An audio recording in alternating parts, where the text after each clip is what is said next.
Hello everyone. Before we start, make sure to like and subscribe to the channel and leave a comment with where you're from and what time you're watching. That way, YouTube will keep showing you stories just like this one. Now let's begin. My parents had always been overprotective, painfully so. But it kind of made sense. I was their only child, their whole world, so they hovered. Constantly. They monitored where I went, who I talked to, and even what I ate. Until I was 16, they hadn't ever left me alone at home overnight. Not once. Sleepovers at friends' houses off the table. Babysitters, even though they insisted on calling them companions, were a regular part of my life well into my teens. I used to joke that I was more supervised than a diamond in a museum. So when they announced they'd be going away Thursday through Saturday night for their silver wedding anniversary and, here's the shocker, leaving me home alone, I was stunned. This was huge. Monumental. For the first time ever, I'd be staying home all night without a babysitter, a relative, or a neighbor checking in. Naturally, I was thrilled. Finally, a chance to prove that I wasn't a child anymore, that I could handle a couple of nights on my own without burning the house down or panicking. I saw it as my rite of passage, and I intended to make the most of it. Thursday was a breeze. Emma, my best friend, came over and we turned it into a girls' night. Popcorn, pajamas, and a Netflix double feature. Mean Girls followed by Me Before You. Laughter, tears, and some snarky commentary in between. It was perfect. The kind of night we'd always wanted without parental interruptions. By Friday afternoon, we were lounging on the balcony off my room, wrapped in fluffy towels with clay face masks drying on our skin. It wasn't a mansion or anything, but my house was cozy and spacious, and the view from the second floor stretched out over a quiet, tree-lined street. By 9 p.m., the sun had dipped and shadows swallowed the neighborhood. We wrapped ourselves in soft blankets, sipped lemonade, and just talked and laughed, basking in the feeling of independence. But then Emma stopped laughing, her gaze fixed across the street, her expression slowly shifting from amusement to concern. "What?" I asked, nudging her lightly with my elbow. There's a guy over there," she said in a low voice. I turned my head. Sure enough, there was a man standing under the streetlight across from us, leaning against the pole, arms crossed, cigarette between his fingers. Watching us. Not casually. Not absently. Staring. I felt a flicker of unease, a prickle at the base of my neck. "Do you know him?" Emma whispered. I shook my head. Never seen him before. He didn't move. Just stood there, smoke curling up into the air, his eyes locked on us. There was something deliberate about the way he watched. Something unsettling. "Let's go inside," I said, trying to sound breezy. Emma nodded without argument, and we ducked back into the kitchen. We made sandwiches and turned the music up a little louder than usual, trying to chase off the weird vibe that had settled around us. But the image of that man wouldn't leave my mind. Later, while Emma scrolled through her phone on the couch, I went back up to the balcony to clean up the blankets we'd left. The air felt thicker now, heavier. That's when the scent hit me, sharp and acrid, cigarette smoke. I froze.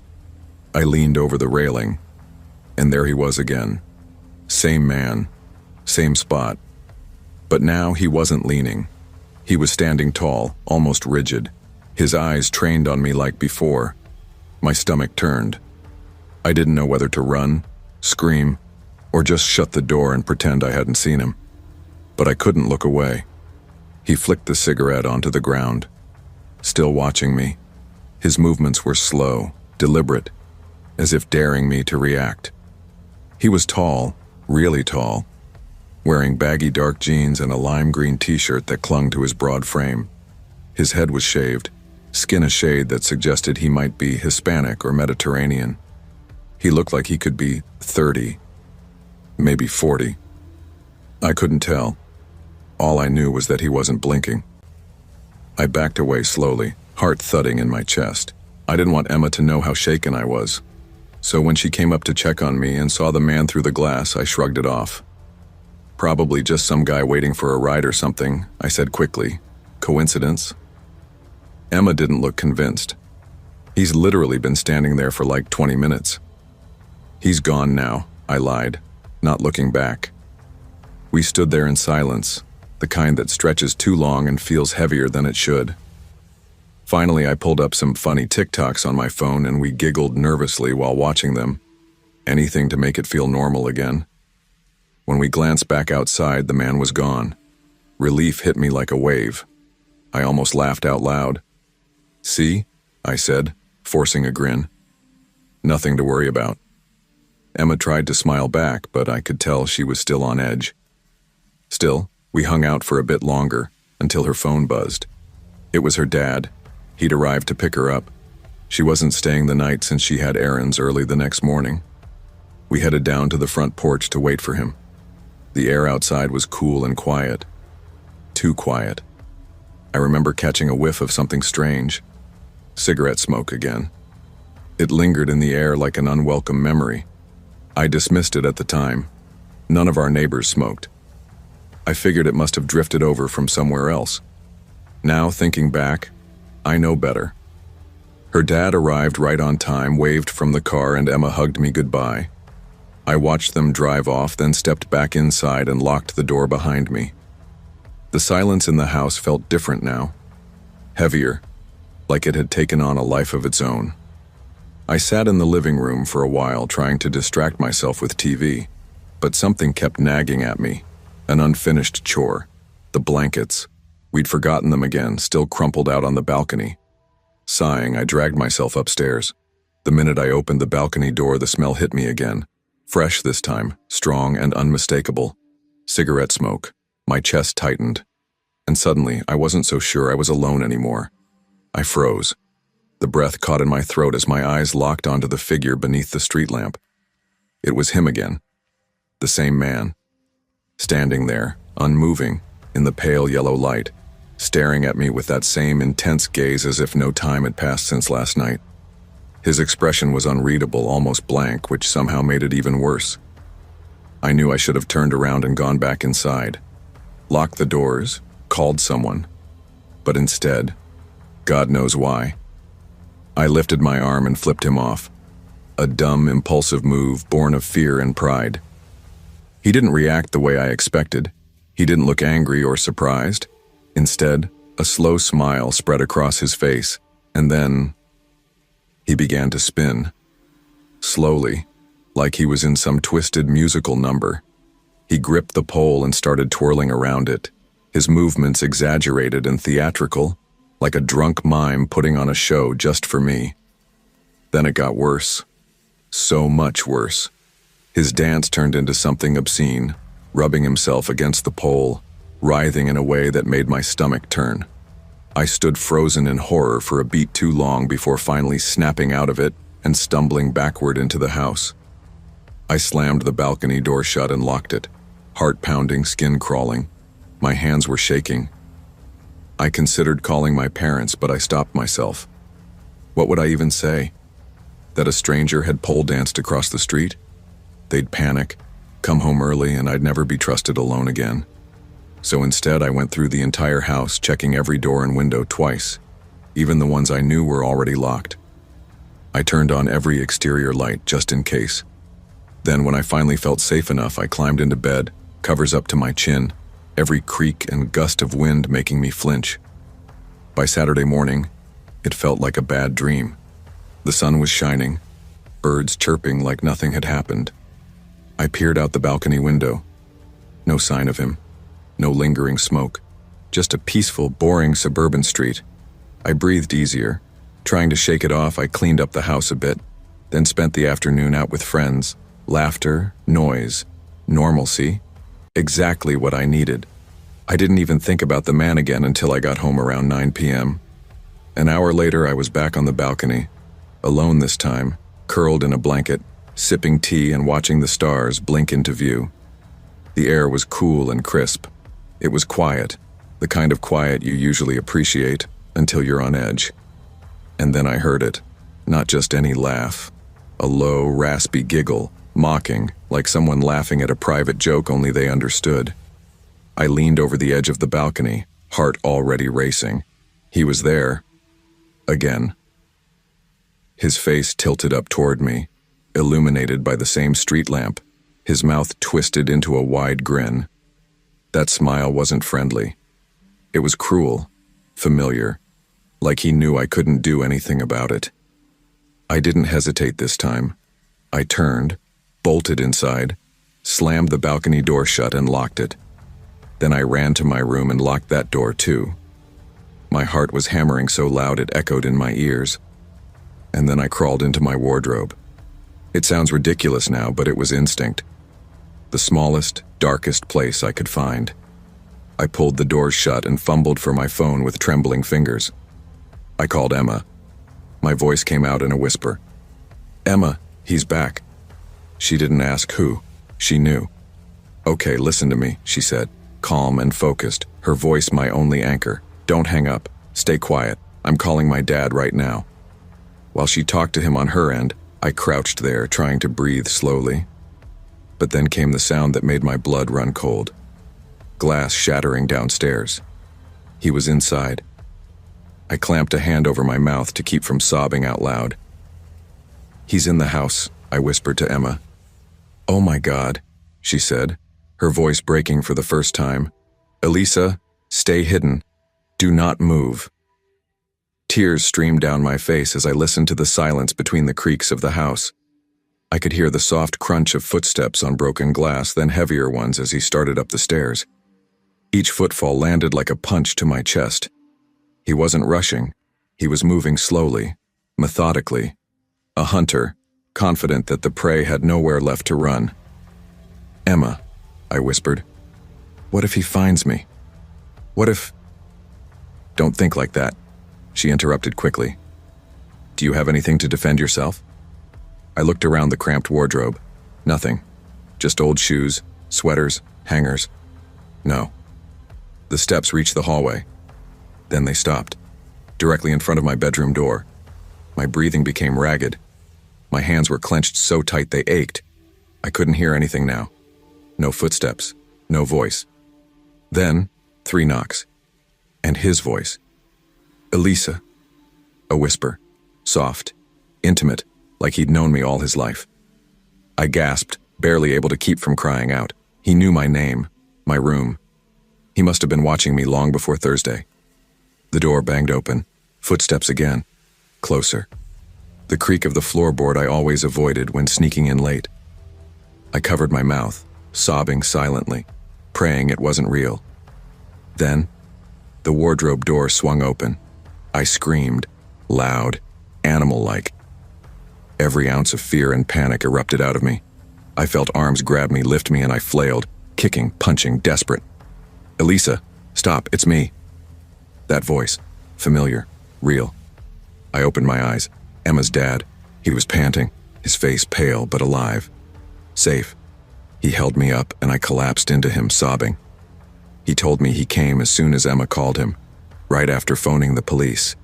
When he got to the house, he'd found the man inside and managed to trap him in the garage by slamming the door shut and blocking it from the outside. Then he broke in through the same shattered window the man had used and rushed upstairs to find me. I could barely speak. My body was still shaking, but I kept asking, where is he now? Is he gone? He's not going anywhere, he reassured me. Police are on their way. Just hold on. As if on cue, the distant wail of sirens began to grow louder until red and blue lights flashed through the windows and officers burst into the house. They dragged the man out of the garage in handcuffs. Emma's dad took me to their place for the night. I didn't sleep. I don't think I even blinked. The next day, my parents came home, terrified and guilt-ridden when they found out what had happened. I didn't tell them everything. I didn't want to relive it, but they understood enough. Since that night, I've never questioned the idea of having someone stay with me when my parents go away, and I never will again.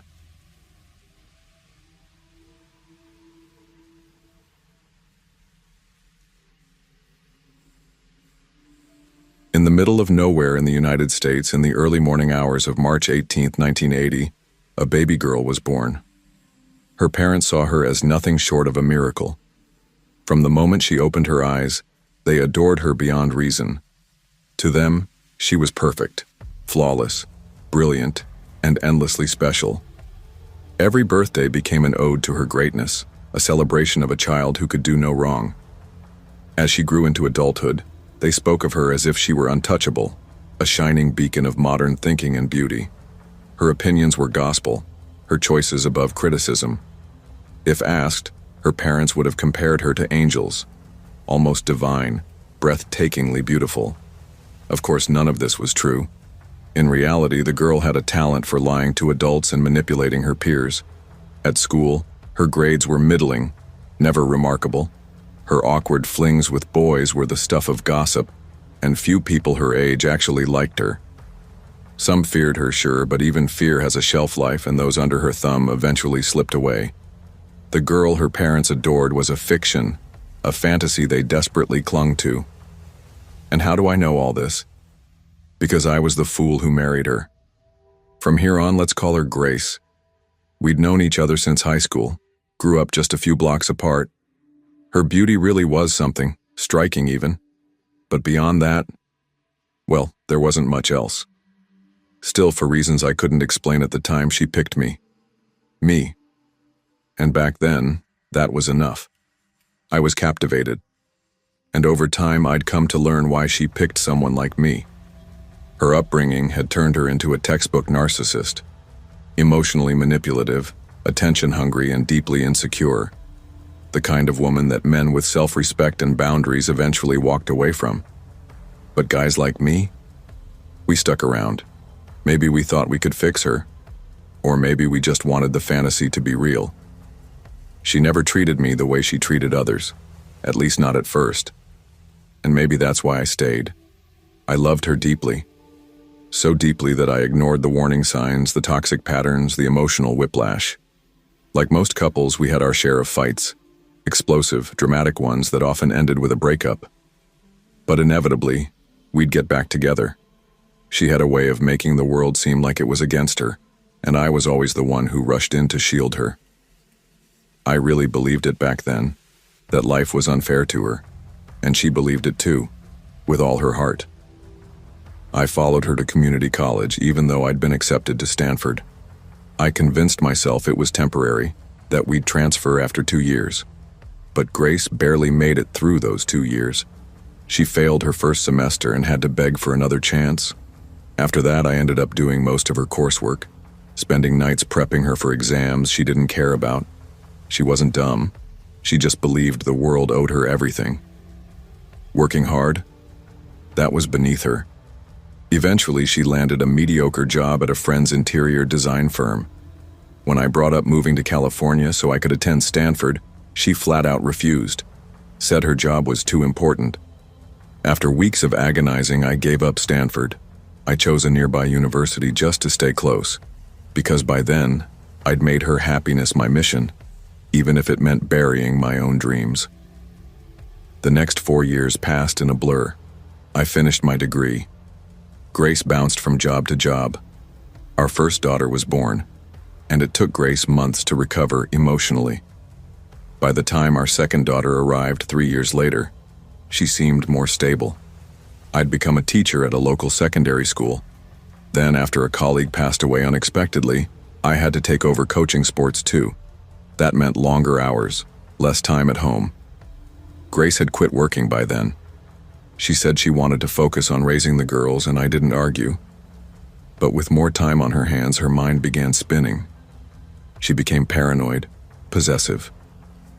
She started accusing me of cheating, constantly. Wild, baseless accusations that made my stomach turn. I still loved her, so much that I couldn't even look at another woman. That made her suspicions all the more painful. The accusations dragged on for 6 months. Then out of nowhere they stopped. 2 days later, I had a rare day off. We spent it as a family, laughing and playing with the girls. That evening, Grace made dinner, a surprisingly good one. She was charming, attentive. I hadn't seen her like that in years.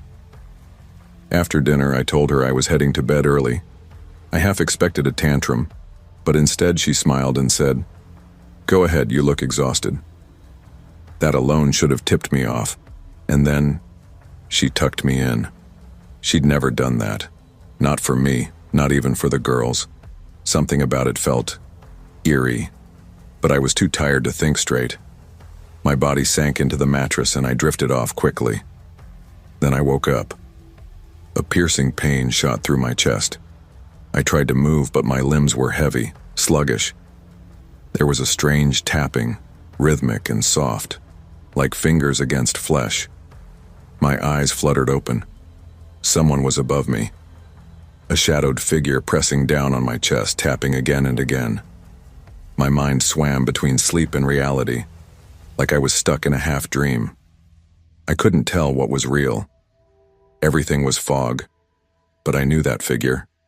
I knew those hands. And when I finally woke fully, I saw what she'd done. My eyes flew wide open. The figure above me wasn't a dream, wasn't a nightmare. It was Grace, my wife. Her face twisted in a wild, unreadable expression. I couldn't understand what she was doing at first, just that something hurt. Badly. My chest throbbed, sharp and hot. I forced my arm to move, gathering what little strength I had left, and shoved her off me. Then I touched my chest. It was wet, sticky, warm. Blood. It hit me like a freight train. She had stabbed me. I stared down, stunned, as the pain surged through my ribs, white-hot and blinding. I tried to breathe, but each breath sent agony radiating through my torso. I clutched the wound as if holding it together would make it stop, but it was useless. And then, she lunged again, knife still in her hand. Her eyes, wide, manic, burning with something I couldn't name. Her hair hung around her face in tangled strands, her lips twisted in a snarl. She looked possessed. A demon in the shape of the woman I once loved. She tried to climb back on top of me. I shoved her off again, harder this time. My hands trembled and I could barely focus, but I managed to turn and really look at her. That face. It didn't look like Grace anymore. Not the Grace I knew, not the girl I married. Her eyes gleamed with fury or madness, maybe both. She let out a guttural growl and raised the knife again. I panicked. I bolted from the bed, my legs wobbling like jelly. I didn't even make it to the door before she tackled me from behind. We crashed to the floor. My back screamed in pain. I felt the blade nick my shoulder, shallow but sharp. Something in me snapped, the kind of instinct you don't know you have until you need it. I grabbed her wrists and rolled us, slamming her off balance. She shrieked and tried to claw at me. Without thinking, I struck her once across the chin, then again. Her head snapped to the side, and finally, she went limp. Not unconscious exactly, but dazed enough that I could stumble to my feet. I couldn't believe what I had just done, but I knew I had no choice. Blood poured from my chest. My hands were soaked. I stumbled toward the phone. My vision swam, the world tilting in and out of focus. I was dialing 911 when I heard a tiny voice behind me. "Daddy?" It was our eldest daughter. She must have woken up from the noise. She stood in the hallway rubbing her eyes, and then she saw me, covered in blood, shirt ripped, gasping for breath. Her small face crumpled in terror and she burst into sobs. "Hey, sweetheart," I said, trying to steady my voice. "It's okay. It's just ketchup. Daddy spilled ketchup." She didn't look convinced, but thank God, when I asked her to go back to bed, she nodded, still crying, and walked away. I don't know what would have happened if she hadn't.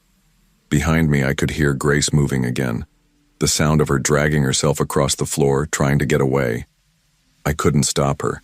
I could barely stand, and only later would I realize why. She had drugged me. My foggy head, my slow reflexes, my weakness. It all made sense. I made it to the hallway bathroom and locked myself in. Then, finally, I collapsed. Blood pooled around me. My hands slipped across the tile as I tried to keep pressure on the wound. The 911 operator stayed with me on the phone, her voice gentle but firm, urging me to stay awake, to talk to her, to hold on. I owe her more than she'll ever know. Eventually, everything went black. When I came to, I was in the hospital. The pain was immediate, searing through every nerve in my body. I screamed. A nurse rushed in and adjusted my IV, her face calm but urgent. The next few days were a blur. Flashes of ceiling tiles, the beeping of machines, warm blankets, cold sweats. I drifted in and out, barely aware of anything around me. On the fourth day, I woke up on my own, disoriented but stable. A nurse came in, smiling gently. She showed me how to use the call button, then returned with breakfast. I'd never had semolina in my life, but that morning I devoured it. My body was starving. After lunch, the police came, and that's when I learned what had happened after I blacked out. They had arrived just minutes after my call. Those minutes were the difference between life and death. They rushed me to the hospital, barely keeping me alive. But Grace, instead of surrendering, she'd lunged at the officers with the same knife. They had no choice. They shot her. She survived. Barely. They kept her in the same hospital, just down the hall from me. Our daughters, thank God, were safe. My mother had taken them in. I hadn't let them visit me. I didn't want them to see me like that, broken, stitched together, and I sure as hell wasn't going to tell them what their mother had done. Not then. This all happened back in 2008. I waited years before I told the girls the full story. They were teenagers by then, old enough to understand, old enough to ask the hard questions. Grace pled guilty. She took a deal, 15 years in prison. I was numb the day they told me. Even after everything she'd done, I couldn't believe it. I had loved her, truly. I would have died for her, and she would have let me. I worked hard to heal, emotionally, physically. I focused on my daughters. They were all I had left. My parents were incredible through it all. I had to quit my job as a teacher. It was just too much. But the school offered me a more manageable schedule, and I took it. My oldest is about to graduate now. Her sister's not far behind. They're smart, kind, strong young women. I don't know how they turned out so well with everything they've been through, but I'm proud of them beyond words. Grace tried to contact them once or twice from prison. They refused. I never spoke badly about her in front of them. That was always their choice to make. But I know this much. Grace suffered. I'm not saying she was a victim. What she did was unforgivable. But being separated from her daughters, that destroyed her. That was her punishment more than prison. She never fully healed, physically or otherwise. When we spoke, rarely, she mentioned the pain, chronic, constant, as if her body remembered what she had done and punished her every day. Near the end of her sentence, she caught COVID. Her body couldn't fight it. She died alone. I wouldn't wish that on anyone, not even her.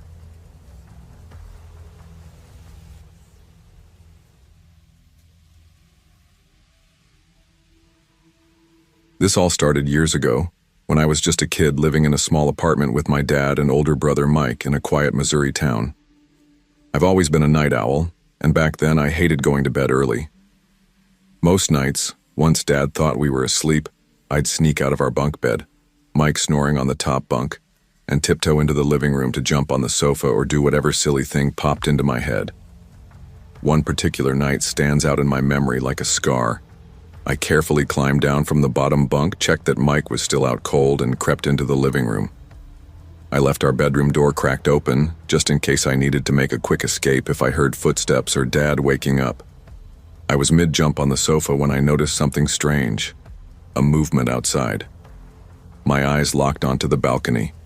There, just outside the glass door, was a dark figure, not moving, not even swaying in the breeze. Just standing. A black silhouette, positioned eerily close to the handle like it was waiting for something. My heart slammed into my ribs. I froze, every childish instinct in me screaming to run. I bolted for the bedroom, slammed the door behind me and dove into bed, my breath coming in frantic bursts. The noise jolted Mike awake. He sat up, rubbing his eyes. "What the hell, man? What's going on?" There was someone on the balcony," I whispered, trying to keep my voice steady. Mike's face shifted from groggy irritation to concern. What do you mean, someone? Like a person? I nodded, eyes wide. Without hesitating, Mike got up and opened the door. I wanted to beg him not to go, but he walked out confidently. A minute later, he came back in. There's nothing there, he said, climbing back into bed. You probably just imagined it. Maybe I did, I thought, though I wasn't convinced. Still, I curled under my blanket and tried to sleep. But later that night, I woke up to find our bedroom door wide open again. Annoyed and still a little spooked, I got up to close it. I reached for the doorknob, then, bang. The door slammed shut right before I touched it. I stumbled back with a gasp. Mike sat up again, startled. Okay, now what the hell was that? I stammered out what had happened. He looked confused, skeptical even, but I must have looked terrified because he sighed and said, All right, fine, you can sleep up here tonight. I crawled into the top bunk with him, still shaking. A few minutes later, Dad came into the room, clearly irritated. What's all this noise about? He asked, voice low and gravelly from sleep. I sat up. Dad, I swear I saw someone on the balcony. Then the door slammed by itself. Dad stared at us, expression unreadable. A door slammed, huh? He looked over at Mike. Maybe a draft? Mike offered weakly. Dad narrowed his eyes. All the balcony windows and doors were shut tight. I made sure before bed. He paused, then added, So who shut the door? I tried to explain again, my words tumbling out in a panic, but before I could finish, another loud slam echoed from the living room. Dad's face hardened. He turned around and stormed down the hallway. Mike and I followed, hearts pounding. He flipped on the living room light and scanned the room. There were only two doors, the main entrance and the balcony. The main door was locked, but the balcony door, it was ajar, just a crack. Dad walked over, peered out for a few seconds, then locked it again with more force than necessary. Back to bed. Now, he said, not looking at us. We didn't argue. We lived in that apartment for a few more years. I kept seeing that same dark figure by the balcony door, always near the handle, always still. Sometimes we'd hear the door slam again or find the couch cushions in disarray. Dad always had some logical explanation ready, drafts, bad memory, cats. Mike and I stopped talking about it out loud, but we knew something was off. Eventually we moved. Dad remarried and we moved into a 2-story house. It felt like a fresh start. We even got a dog and a couple of cats. Things were good for a while. Then, one day my stepmom asked, Hey, did you fold the dog's blanket? I blinked. No, I haven't even touched it. She nodded slowly, then turned to Mike. He gave the same answer. What's going on? I asked, genuinely curious now. She pointed toward the laundry area. I found it folded neatly on top of the washing machine, but no one says they did it. I looked at her, trying to find some rational explanation, but my stomach dropped. That wasn't normal. The dog hated anyone touching his blanket. He'd drag it back to his bed every time we washed it. And I had just washed it recently. Part of me wanted to tell her about the shadow figure from the apartment, the slamming doors, but I didn't. I didn't want to sound crazy. To my surprise, she shrugged. It might be a ghost. I've seen things like this before when I was younger. Spirits. They're real, and sometimes they can interact with objects. I stared at her, stunned. She wasn't joking. Dad, however, wasn't having any of it. It was one of you. You forgot. Case closed. We didn't argue. Life moved on. But a few days later, the figure came back. Same black shape, same position, by an open door, always near the handle. Only now, it was here, in the new house. My room had to stay open at night so the cats could roam in and out, and every creak of that door made my blood run cold. I tried to sleep. I tried to ignore it. But it was always there. Just waiting. One night, while working on homework far later than I should have been, I felt the familiar pressure of my cats jumping onto the bed behind me. Their presence always calmed me, gave me some comfort. I smiled, relieved they were nearby. Then I heard it, the soft, slow creak of my bedroom door. I turned, expecting to see one of the cats padding in, but it wasn't them. Standing in the doorway, cloaked in darkness, was that figure again. Black, still, just watching. My breath caught in my throat. My heart pounded so violently it felt like it might burst. I couldn't move. I was frozen, like my body had been drained of all strength. The room felt suddenly colder, tighter, like the air was being squeezed from it. 10 seconds must have passed, maybe less, maybe more, I couldn't tell, before the door suddenly slammed, shut with a deafening bang. I screamed, loud, terrified, uncontrollable. My dad and stepmother burst into the room moments later, panic in their eyes. "What's going on?" Dad demanded, scanning the room. I was shaking, pointing toward the door, trying to get the words out. It was there, the black thing. It was just standing there watching me. Dad sighed, clearly annoyed. "You've been up too late, you're exhausted, hallucinating. Go to bed." But my stepmother didn't brush me off. She looked at me seriously and said, "Wait here." She left and returned with her rosary. Without saying much, she hung it on the door handle. "This will help keep it away," she said quietly. "If you see it again, come straight to me. No hesitation." After that, things didn't settle. They shifted. Now the strange things started happening at my mom's house too. It was subtle at first, but like clockwork, every evening between 6 p.m. and 3 a.m., I'd hear soft creaking noises coming from the ceiling. Over and over, the same sounds. My mom and her partner brushed it off as the house settling or noisy pipes, but Mike and I knew better. Pipes don't creak that rhythmically. That, intentionally. Then the dog started acting up. He'd wake me in the middle of the night, growling low and steady.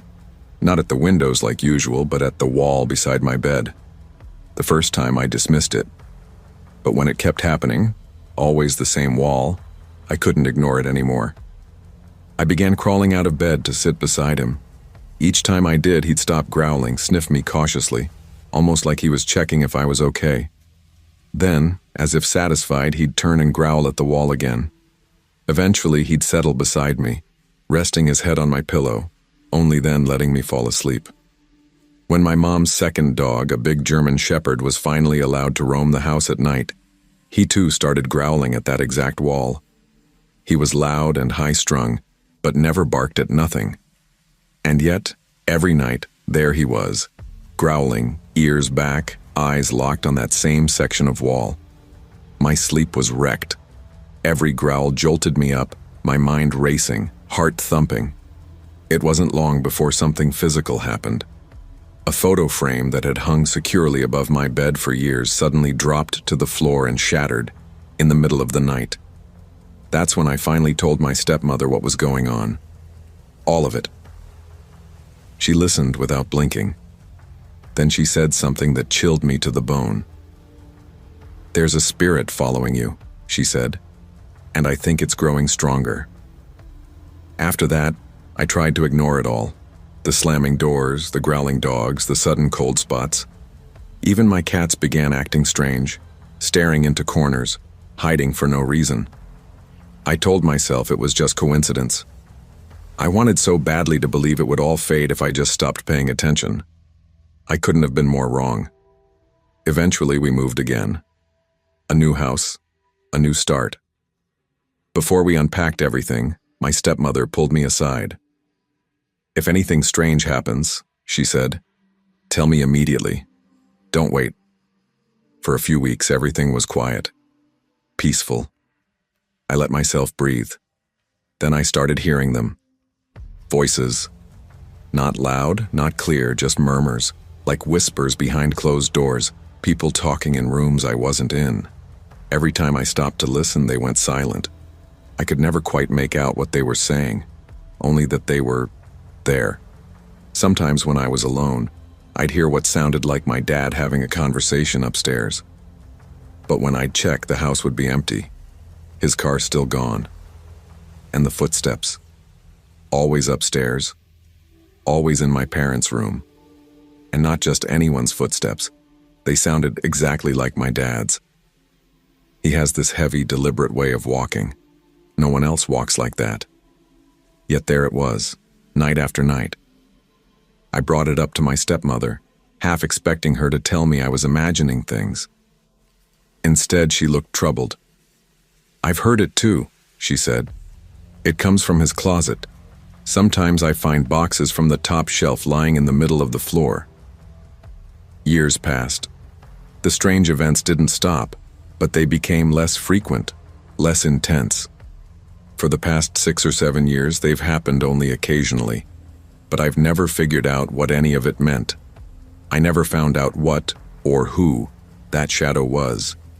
I say was, but the truth is, I still see it.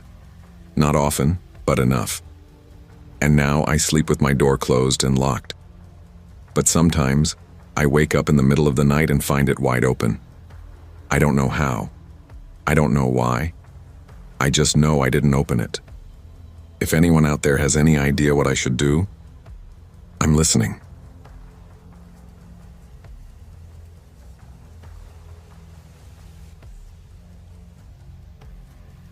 My name is Alvaro Thompson. I'm 55 years old and I run an import-export business. Most of my income comes from buying goods overseas and selling them in the US, and vice versa, exporting local products abroad. It's a job that demands a lot, but I've been doing it for decades. Still, I have a side hobby that keeps me energized, buying and selling used items online. Nothing fancy, just Craigslist and a few other platforms. I don't do it under my company's name, it's just me, as a private seller. It keeps my mind active and makes me feel like I'm always hunting for that next hidden gem. One afternoon, as I was checking emails between meetings, I saw a new message about an old video game console I'd listed, a rare Atari Jaguar from the mid-90s. It wasn't a huge hit back then, but now collectors love it. Mine still had the original box and a couple of games, so I'd priced it at $450. Not cheap, but fair for something that rare. The email was from a guy named Dylan Carter. We exchanged a few messages, then hopped on a call to finalize things. He sounded young, maybe 21 or 22 at most. He told me he was a retro gaming enthusiast and had been looking for a Jaguar for a while. I saw the photos. "Looks pristine," he said, excitement clear in his voice. "And with the box? That's gold." He seemed like a nice kid. Talkative, for sure. He started going on about how much he loved old video games, 80s and 90s pop culture, VHS tapes, that sort of thing. I smiled politely and tried to steer things toward closing the deal. Eventually, he gave me his address and asked if I could deliver it to his place. He didn't have a car. I hesitated for a second, but the console was heavy and awkward to ship. I figured it would be safer this way. The next day, just before 6 p.m., I pulled up in front of Dylan's house. It was in a quiet suburban neighborhood. The house itself looked decent but neglected. Overgrown grass, dusty porch furniture, dry plants in cracked pots. The kind of place that needed someone to care for it. I assumed he still lived with his parents. But when I rang the doorbell, no one else came to the door, just Dylan. Actually, he came out before I even pressed the bell, like he'd been watching for me. He greeted me with a wide grin, almost too wide. "Mr. Thompson, so glad you made it." He wore an X-Men t-shirt, his reddish hair cropped short, freckles across his face. He looked even younger in person than he sounded on the phone. "You said you were 24, right?" I thought, but kept it to myself. His glasses were large and thick, giving him the look of someone who spent hours squinting at screens. "Hi, Dylan," I said, popping the trunk. "Here she is. You're gonna blow your friends' minds with this thing." I don't really have many friends," he said quietly, eyes dropping to the ground. Then he looked up and asked, "Would you mind helping me bring it inside and hook it up? I'd hate to mess something up." I hesitated. It wasn't a usual request. Most buyers just took their stuff and left. But he seemed harmless, just young and overly excited. "Sure," I replied, forcing a smile. "Let's get it set up." As soon as I stepped inside, I regretted it. The house was a mess. Clothes strewn across the floor, dirty dishes piling up on the dining table, and a stale odor in the air, like sweat, damp laundry, and something else I couldn't place. The kind of smell that sinks into furniture over time. "Looks like you've been living the bachelor life," I joked, trying to ease the tension. "Your folks out of town?" Dylan chuckled, but it didn't sound natural. It came out tight, strained. "No, they died. A few years ago. Car accident." I froze for a second. "Oh, I'm sorry to hear that." He shrugged. "Thanks. I inherited the house and a bit of money, but yeah, I haven't really figured out how to manage all this. I probably need to hire someone to help clean up." I nodded slowly, my stomach twisting just a little. There was something eerie about the way he said it. Too casual, too practiced. I hadn't expected a kid like him to be alone, especially not in a house that felt so hollow. I tried to steer the conversation toward something lighter as I followed Dylan through the cluttered hallway to what he called his game room. When he opened the door, it was like stepping into a time capsule. The walls were lined with posters of 90s movies, Terminator 2 Saw, The Goonies, Jurassic Park. Shelves overflowed with cartridges, old controllers, dusty CRT monitors, and consoles from nearly every generation. "This is impressive," I said, genuinely taken aback. It was part chaotic mess, part museum. We got to work setting up the Atari Jaguar. Dylan moved with the careful hands of a curator, talking excitedly about each item he owned. "That's a Neo Geo," he said, pointing proudly. "I saved up for months to buy that one. And over there, that's a Panasonic 3DO. Only a few people even remember those." He was glowing. For a moment, I saw a kid totally immersed in his passion, and it softened something in me. "Thanks so much, Mr. Thompson," he said suddenly, pulling a thick envelope from the drawer. "Here's the money." I counted it quickly. Cash. All there. I nodded and was about to thank him when he hesitated. "Before you go, would you stay and play for a bit? Just a few minutes? I don't have many people I can share this with." The way he said it, half hopeful, half defensive, made my chest tighten. "I guess I can stay a little while," I replied, my voice gentle. "But just a few minutes. I've got dinner plans." We sat on a frayed couch and started a game. Dylan was clearly in his element, smiling, explaining strategies, quoting obscure game facts. He talked a lot, but I let him. Still, I couldn't shake a growing sense of discomfort. The room, the loneliness in his voice, the way he stared too long after every round, it all added up to something that didn't sit right. After about 20 minutes, I glanced at my watch. "All right, Dylan, I should get going. It's been fun. Take care of yourself, all right? And if you ever need help with a future sale, you know where to reach me." I stood up and headed toward the front door. Dylan followed, his expression unreadable. Just as I stepped outside, he spoke. "Mr. Thompson, would you be my adoptive father?" I stopped cold. "You don't have to, support me or anything," he added quickly. "Just visit once in a while. We could play games, grab dinner." I just thought, wouldn't that be nice? I turned to look at him. His eyes were wide, searching. There was a vulnerability there that hit me like a punch to the gut. "Dylan," I said carefully, that's a really serious thing to ask.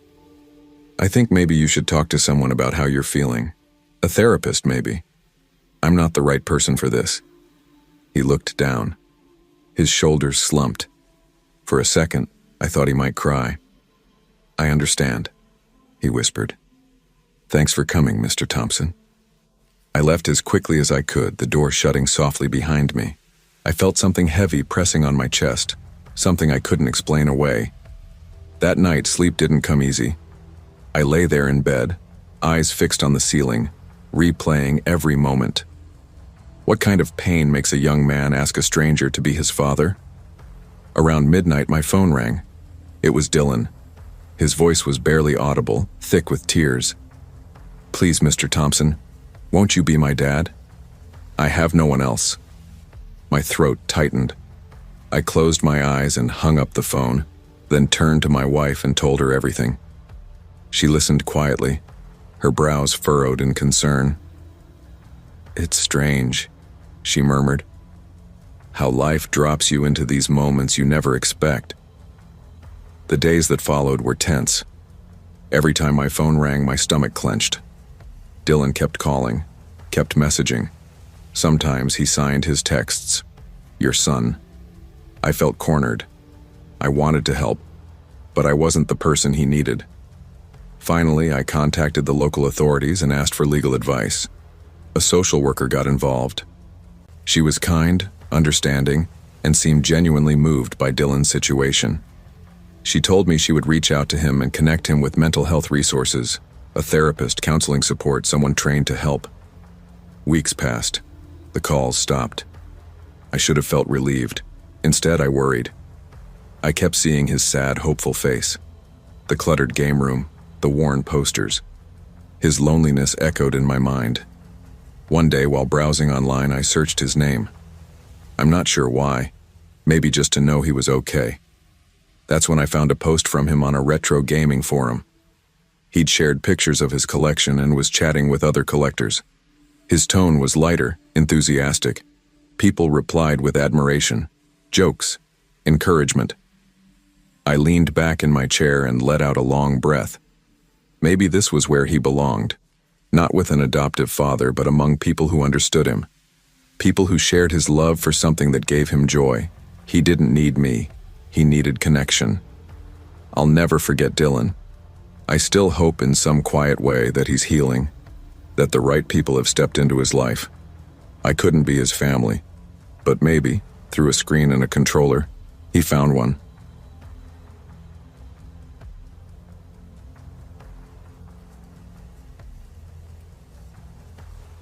Let me tell you something that has gnawed at my conscience for years. A truth I've buried under layers of addiction, denial, and the illusion that time would erase it. My name is Richard. Or at least it was. These days, it feels more like a ghost's name, something left behind with the person I used to be, the person I destroyed. Growing up, I was always the quiet one, the shadow in the corner at family gatherings. My father provided for us, but never offered affection.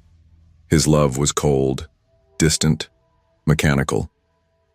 My mother seemed to fade more and more each day, worn down by a marriage that dulled her spirit. I lived in the silence between them, invisible and aching for something real, someone to see me.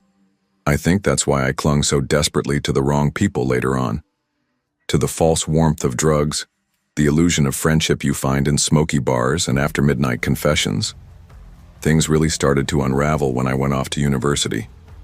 I wasn't exceptional, not smart enough to stand out, not ambitious enough to care.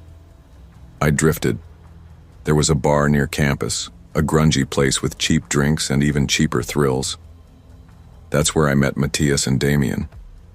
They had this wild energy about them, like they didn't fear anything or anyone. It drew me in. I wanted to be fearless too. The first time I drank with them, it was like I could finally breathe. My anxiety melted into the buzz of alcohol. The weight I'd carried for years, self-doubt, insecurity, seemed to evaporate. But alcohol was just the beginning. Matthias and Damien introduced me to weed, then cocaine, then ecstasy. The nights got blurrier. The days disappeared. My grades crashed. I skipped class more than I attended. Eventually, I was expelled. Not that it mattered. By then, all that mattered was the next high. To fund our habits, we started dealing. It was reckless, dangerous, but it gave me a sense of purpose, twisted as it was. I felt useful for once, powerful. That was the beginning of my descent, one I thought I could handle. Then came the night that broke everything. We were at our usual bar, completely wired, alcohol, coke, God knows what else. That's when Bastian showed up. He was a guy from the neighborhood, always mouthing off, always looking to provoke. He had a knack for getting under your skin with his smug grin and garbage opinions.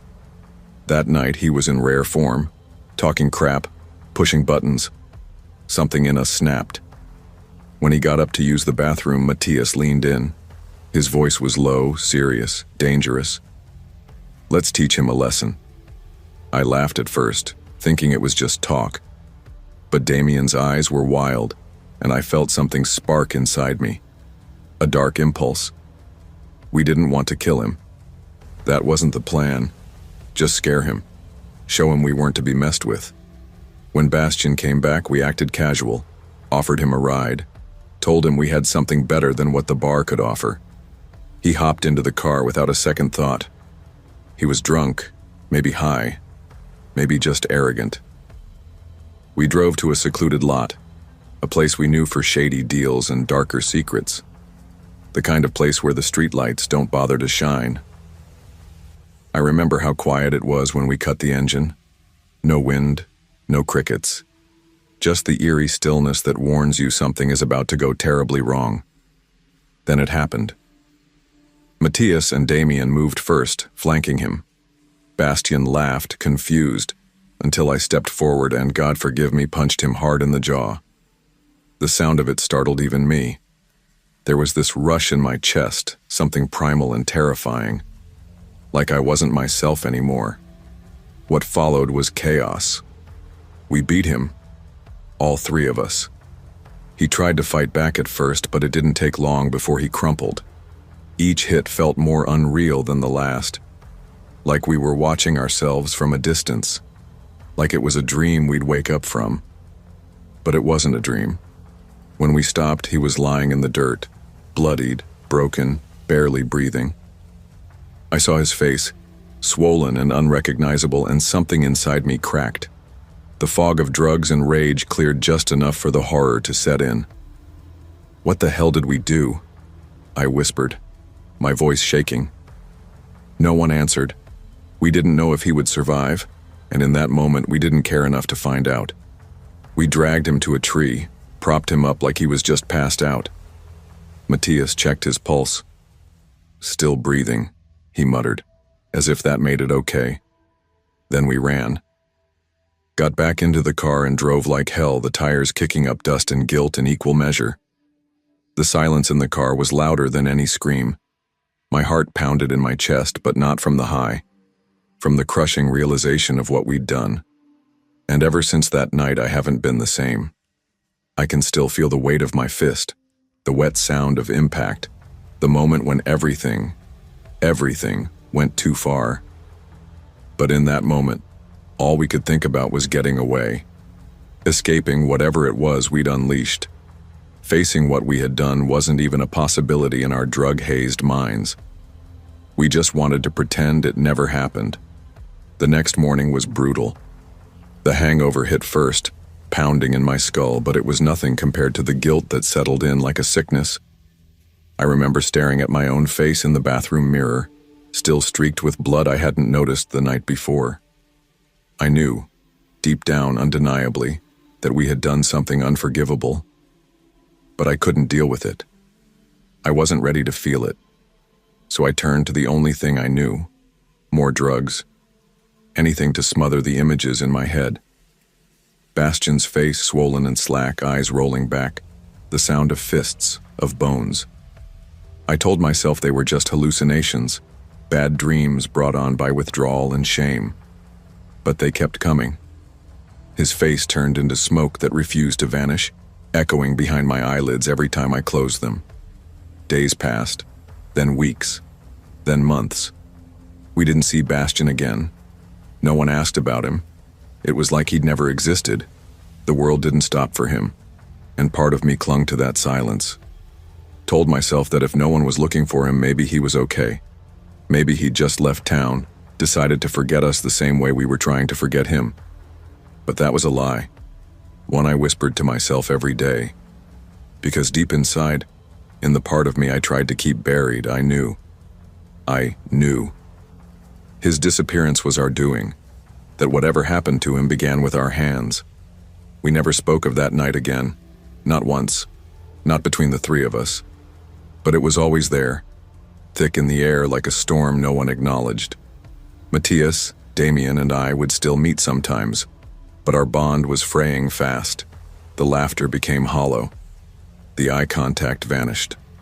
We were haunted, each in our own way. Eventually, it all fell apart. We drifted away from each other, bound no longer by camaraderie but by guilt too heavy to carry together. My own life dissolved, job gone, kicked out of my apartment, wandering from one high to the next. I stopped caring. I let go. Drunkenness became my only constant, a dark and filthy haven that asked nothing of me except everything. Then came the bottom. There was no dramatic crash, just a slow, grinding realization that I was disappearing. That the person I had been wasn't just lost, he was rotting. In that pit of despair, something flickered. A tiny voice, barely a whisper, saying, "You can't keep doing this." And for the first time in years, I listened. I checked myself into a rehab center. I didn't tell anyone, not that anyone was left to tell. Those first weeks were hell. My body trembled with withdrawal. My mind screamed with memories I'd buried too deep for too long. Bastian was always there. His face, broken, bleeding, morphed into mine in every mirror. I couldn't tell where he ended and I began. Still, I stayed. I fought. Slowly, painfully, I began to rebuild. I've been sober for years now. I have a job I care about. I have someone who loves me. I wake up and try every day to be better than I was. But the past doesn't vanish. Not really. Bastian is still with me.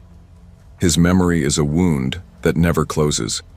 A phantom ache that flares when I least expect it. Even in joy, I feel it. The reminder of what I did, what I'm capable of. The monster that once took hold of me didn't disappear. It waits. I know that now. I've spent all these years not knowing if Bastian survived. I've been too much of a coward to find out. The fear of the truth, of discovering that he died because of us, has paralyzed me. But I can't carry this alone anymore. This guilt is a lead weight on my chest, pressing down every day. That's why I'm telling this now. I don't know what happened to him.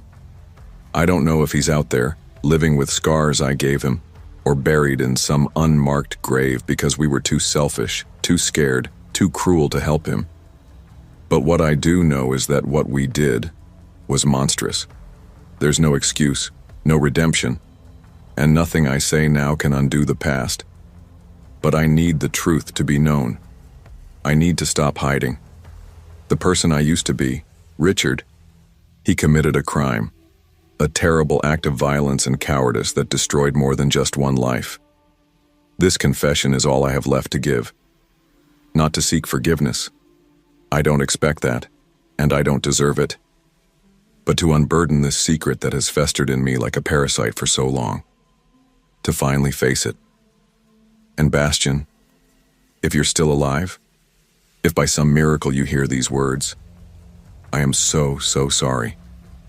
I can't erase the pain I caused. I can't undo what I did. But I can say from the bottom of whatever heart I still have, that I regret it every day. Every single day. I would give anything to turn back time, to make a different choice. But since I can't, I offer you my truth, my remorse, my vow to never forget you or that night. This is my story, one of addiction, violence, and regret. A warning to anyone who thinks the abyss can't pull them in. It can, it will. Please, don't make the mistakes I made. Don't let the darkness win. I remember that stormy night so vividly. The wind howling like a living thing, rain lashing the windows as I stepped into Eddie's apartment, soaked to the bone. He met me at the door with a warm hug, the kind that made you forget the chill outside. Smiling, he helped me out of my wet jacket and led me inside, where his friends Valerie and Rob were lounging in the living room. They greeted me with friendly smiles and waves, and I returned the gesture politely. I had expected more people to be there. Eddie had mentioned others were invited, but he quickly explained, a little disappointed, that the heavy rain had kept most of them away. So it was just the four of us for the night. Eddie and I had been dating for about 3 weeks.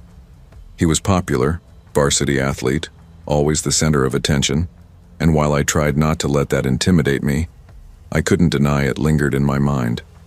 I had also heard rumors about him being aggressive or controlling at times, but so far in our relationship, he had been nothing but charming, sweet even. We all settled onto the sofa, the storm outside providing a kind of eerie soundtrack. Eddie turned to me, brushing a damp strand of hair from my cheek. "How was your day?" he asked softly. "Lazy," I said, chuckling. "Just stayed in and binged some shows." As I answered, I glanced over at Valerie and Rob. Both were buried in their phones, barely engaging. I frowned slightly, sensing the social imbalance. Leaning toward Eddie, I whispered, "We should loop them in. They look kind of bored." He smirked. There was something playful, almost devilish in his expression, and said aloud, "How about a game of truth or dare?" I rolled my eyes. Not exactly my idea of a good time, but Valerie and Rob immediately perked up, eager. Reluctantly, I agreed. We set some quick rules, no lying, and if someone refused a truth or a dare, they'd have to take a shot. Eddie clapped his hands together, excited. "Everyone ready?" he asked, looking around the circle. We all nodded. The game started off light. Eddie dared Valerie to drink water while hanging upside down over the couch. She tried and failed spectacularly, ending up completely soaked and laughing hysterically. Then Rob dared Eddie to dance around in his underwear. Without hesitation, Eddie took a shot of vodka and dashed out of the room, reappearing moments later doing the most ridiculous chicken dance. After a few rounds, where I kept picking truth like a coward, I decided to be brave. "Dare," I said, feeling reckless. Valerie's lips curled into a smirk. "I dare you to kiss Rob." I blinked. "Wait, what?" "Just a kiss," she said casually, already sipping her drink. I looked at Eddie. He didn't react. No twitch, no glare, no protest. Just that unreadable expression. So I assumed he didn't care.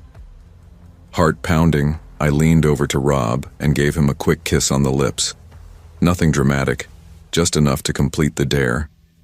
Returning to my seat, I felt oddly exhilarated, flushed, adrenaline still pulsing. But when I looked back at Eddie, his expression had darkened. "What the hell was that?" he asked, his voice low and trembling with anger. "What do you mean?" I said, confused. "It was just part of the game, Ed." His eyes flashed with fury. "You think it's funny to kiss my friend right in front of me?" "Eddie," I started, trying to stay calm. "It was just a dare. You didn't say anything." Before I could finish, his hand came down hard across my face. The impact was deafening. I stumbled, crashing to the floor in shock. My skin burned. Tears sprang to my eyes, but more than the pain, it was the sheer disbelief that hit me hardest.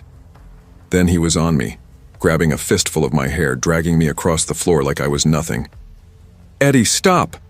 Valerie screamed, frozen in place, eyes wide with horror. Rob jumped up, trying to intervene. "What the hell are you doing? Let her go, man!" But Eddie didn't even hear them. His grip tightened as he hauled me toward the hallway, shouting things I couldn't even register. Words blurred into rage. In one violent motion, he yanked open his bedroom door and pulled me inside. And in that moment, through the thunder outside and the pounding of my own heart, I knew I wasn't safe anymore. I couldn't let it end like that. I fought with everything I had, twisting, pushing, clawing at Eddie's arms while begging, my voice shaking. "Eddie, please, let me go. It was just a stupid game." I screamed through tears, but he was gone. His mind somewhere else entirely. His face was contorted with rage, eyes blank like he couldn't even see me anymore. My words were swallowed by the chaos. It was the most humiliating, terrifying moment of my life. But it wasn't over. Rob, seeing that Eddie had completely lost control, stepped in. "Back off, man," he shouted, then shoved Eddie hard. When that didn't stop him, Rob threw a punch square to Eddie's jaw. It landed with a sickening thud. Eddie's grip loosened, and the second I felt myself break free, I bolted. Dazed, my heart pounding, I stumbled toward the door. Anger, fear, disbelief. It all hit me at once like a wave crashing over me. I couldn't believe this was real. I had never seen this side of Eddie. I'd never even imagined it. Behind me, the sounds of chaos continued. Shouting, things crashing, a scuffle. I looked back for just a second. Valerie was kneeling beside Rob, who was bleeding from the lip, dazed and barely able to sit up. "We have to get out of here. I've never seen Eddie like this," Rob croaked out, his voice barely audible over the storm. Then, without warning, the kitchen door burst open. Eddie stepped out, holding a knife, a massive kitchen knife glinting under the ceiling light. The world seemed to pause. My breath caught in my throat, the kind of fear that paralyzes you for a split second, before pure survival instinct kicked in. I ran. I tore out of the house and into the storm, my shoes slipping off on the wet grass. The cold rain pounded my face, but I didn't stop, didn't look back. The lawn blurred beneath me as I sprinted toward the street, lungs burning, every breath ragged. Behind me, I could hear him. Footsteps fast and heavy, his breathing, ragged and animalistic, cut through the storm. I risked a glance over my shoulder. He was close, too close. The knife was still in his hand, and his face was murder. I ran harder, barefoot on wet pavement, splashing through puddles, not caring if I fell or tore my feet open. Every step mattered. I knew if he caught me, I was dead. I cursed myself. How had I ever trusted him? How had I not seen this darkness in him before? The boy everyone liked, the star athlete, the charming guy who made me feel special. He was a monster. The distance between us was vanishing fast. I could hear the slap of his feet on the pavement, the frenzied rhythm of his breathing growing louder. Then, a violent impact. I was hit from behind and crashed to the ground, the air knocked out of my lungs. In seconds, Eddie was on top of me, pinning me down. The rain blurred everything, my eyes, my thoughts. I screamed, thrashed, kicked with every ounce of strength. "Get off me!" I shrieked. He grunted, ignoring my struggle, overpowering me easily. And then I saw it. He raised the knife. "Please," I gasped. "Eddie, please don't hurt me." He lowered the blade, pressing it cold and sharp against my throat. His face was twisted with emotion, anger, jealousy, pain. "Why'd you do it?" He spat through clenched teeth. "Do you like Rob? Is that it?" "No," I cried. "It was just a game. I don't feel anything for him, I swear." "Liar!" he roared, eyes wide and manic. He lifted the knife again. I shut my eyes. I was sure this was it, the end. But the stab never came. Instead, I felt his weight shift off me, the pressure suddenly gone.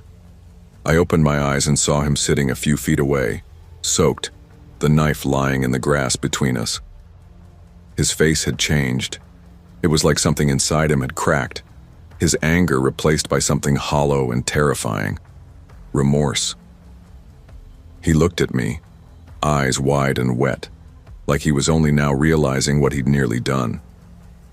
Was it guilt? Was he having a breakdown? I didn't care. I didn't wait. I scrambled to my feet and took off toward the nearest avenue, my bare feet slapping against the wet ground. The moment I saw a taxi, I flagged it down with shaking hands and threw myself inside. I didn't even tell the driver where to go at first. I just sobbed. When I got home, I didn't tell anyone. Not my friends, not my parents, not the police. I told myself I was a coward, but the truth was I couldn't face it. I didn't want to relive it, explain it, make it real again. So I buried it. Eddie and I went to the same university, and though I saw him on campus a few times after that night, we never spoke. When our eyes met, we both looked away, like we had signed some silent pact of denial, as if by not acknowledging each other we could pretend none of it ever happened.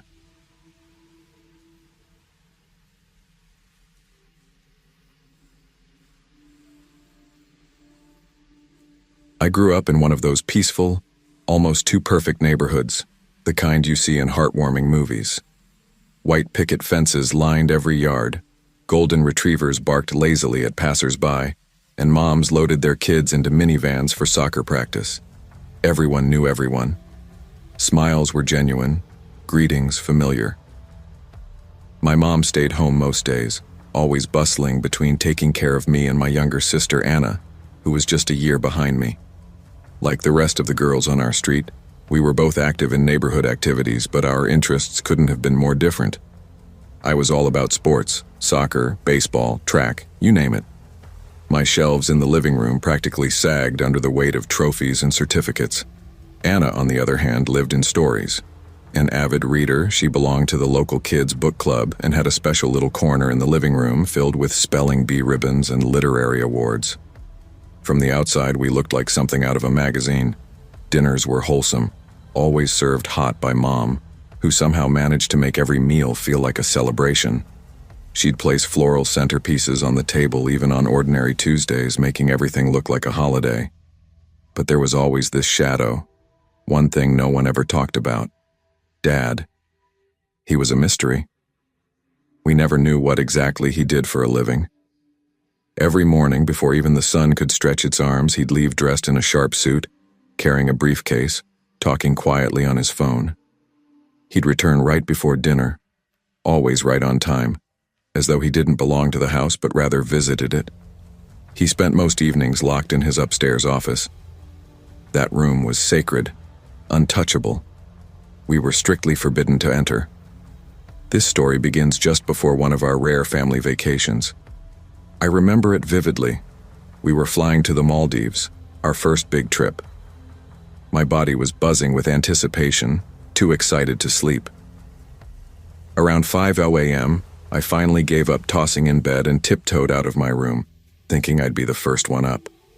The house was quiet, wrapped in that pre-dawn stillness. But I wasn't alone. From the kitchen, I heard Dad's voice, low, tense, serious. I crept closer, careful not to make the floorboards creak. He was on the phone. I crouched just outside the doorway, my heart thudding. "I told you I don't have time for this," he said sharply. "I hired the guy to take care of it." There was a pause. He sounded agitated. "I've got a flight in a couple of hours. Don't make me go down there and do his job. You know how that's going to end." My stomach twisted. I didn't know what he was talking about, but his tone sent a chill through me. "Yeah, sure. Just make sure the suites are there and all that. I'll be right there," he finished abruptly, and I heard the soft beep of the call ending. "Suites?" I mouthed silently to myself. What did that mean? I instinctively licked my lips, picturing boxes of chocolates or gummy worms. But something about his voice had felt wrong, too intense for candy. Just then, he walked past me, shrugging on his coat, his keys jingling faintly in the dark. I panicked and ducked into the kitchen, waiting until I heard the door to the garage click shut. I didn't even think. I just moved. I slipped through the garage and crawled into the back of his SUV, tucking myself beneath the seat. My heart was pounding, but I was exhilarated.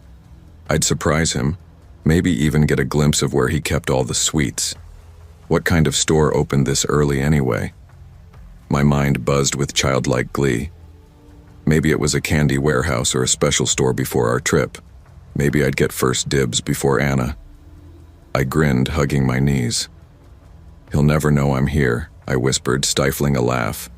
But just 5 minutes into the drive, the car jerked violently. Screech! The tires screamed against the road. I hit my head lightly on the seat. "What the hell was that?" Dad muttered, his voice sharp and confused. He fumbled for something in the front seat, his voice suddenly much closer. I froze, breath caught in my throat, heart hammering in my ears. I didn't understand what it was at the time, just a sleek black object Dad had picked up from the passenger seat. But now that I'm older, I'm almost certain it was a gun. A chill passed through me, but I stayed hidden, heart racing. Still, curiosity got the better of me, and I dared to peek out from under the seat. That's when our eyes met. Dad nearly jumped out of his skin when he saw me. What the? He gasped, startled. I know you're going for candy, I blurted out with a nervous smile. I wanted to help you pick some out. His face contorted into something between confusion and fear. What candy? He asked, looking almost panicked. I heard you on the phone, I explained quickly, my voice shaky but earnest. You said something about sweets.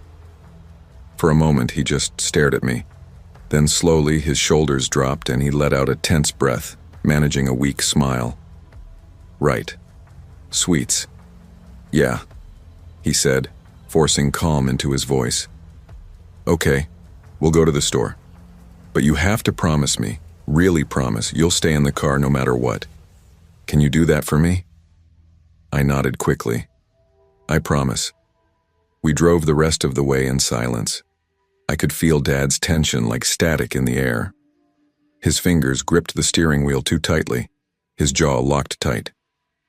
Eventually, we pulled into a nondescript lot, next to a building with no signs, just a rusted metal door.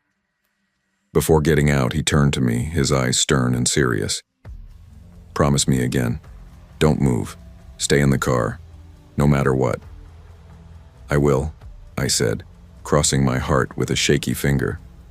I watched him walk inside. At first, I tried to stay calm, thinking about all the sweets we might be getting. But 5 minutes passed, then 10, then 20. Still no Dad. My excitement faded into unease. Something was wrong. My hands were sweating. My heart thudded like a drum. Unable to wait any longer, I cracked the car door open and slipped out, ignoring the voice in my head screaming at me to turn back. The entrance looked even more intimidating up close. Paint peeling, handle rusted, silence pressing against my ears. I pushed the door open gently. Inside, I expected to find shelves lined with candy jars, friendly employees in bright uniforms. But what I saw instead has haunted me every day since. Dad was tied to a chair. His shirt was ripped, his face swollen and bloodied. 2 men stood over him, one holding a gun, the other gripping a baseball bat with blood already dried on its tip. The air reeked of sweat, metal, and something rotten. You think you're a big shot? One of the men snarled, shoving the barrel of the gun against Dad's temple. Where are the codes? The other growled. Give us what we want or your family's next. I dropped to the ground behind a stack of cardboard boxes, barely breathing, tears silently streaming down my face. My body trembled as I peeked through a gap in the boxes. Leave them out of this, Dad shouted, voice cracking. I'll give you the codes, just don't touch them. Then start talking, the man with the gun barked. Dad began to speak. Numbers, phrases. I didn't understand any of it. But he gave them what they wanted. His face was twisted with pain and fear. That wasn't so hard, was it? One of them sneered. And then, without hesitation, the gunman raised his weapon and fired. The sound shattered the room. I screamed, but the noise barely registered above the ringing in my ears.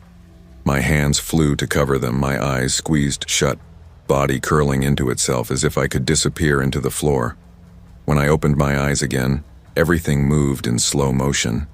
They were laughing, cold, cruel laughter that clawed at my skin. Dad's head slumped forward, lifeless. His once bright blue eyes were open, staring blankly into the void. Blood streamed from the tiny hole between his eyebrows. It looked so small, too small for the damage it had done. But the pool of blood beneath him was vast, obscene. I couldn't move. I couldn't think. I just stood there, frozen in horror, waiting for it all to disappear like a nightmare. But it didn't. Eventually, the 2 men left, not even sparing a glance behind. Once the door shut behind them, I staggered forward and collapsed against Dad's body, sobbing, wrapping my arms around him like it could undo what had just happened. His skin was already cold, his eyes still wide open. I don't remember much after that. My hands and clothes soaked with blood, I stumbled out into the daylight. Everything after that moment became a blur. My memory shuts off like a switch was flipped. To this day, I have no idea how I got home, The next clear memory I have is standing in front of his coffin. The smell of roses and incense in the funeral parlor. The way my mom clutched Anna like a lifeline. We moved shortly after. New state, new home, a clean slate supposedly. But no matter how far we went, I couldn't leave the memory behind. That image of my father, his open, unblinking eyes, that terrible hole in his head, has never left me. It comes back at night in dreams I can't escape, in flashes when I least expect them. Mom never talked about it, not once. And when I asked what happened during the day or two that's completely blank in my memory, she just shook her head, pain etched into every line of her face. I've learned not to ask anymore. All I know, what I've had to piece together over the years, is that my father wasn't just a mysterious man in a suit. He was involved in something dark, something dangerous, and the men he worked with weren't just bad company, they were monsters.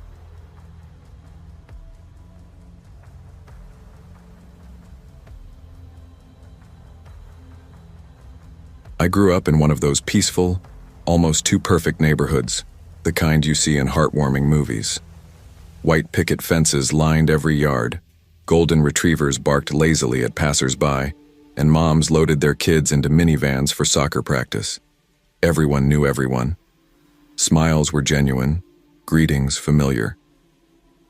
My mom stayed home most days, always bustling between taking care of me and my younger sister Anna, who was just a year behind me.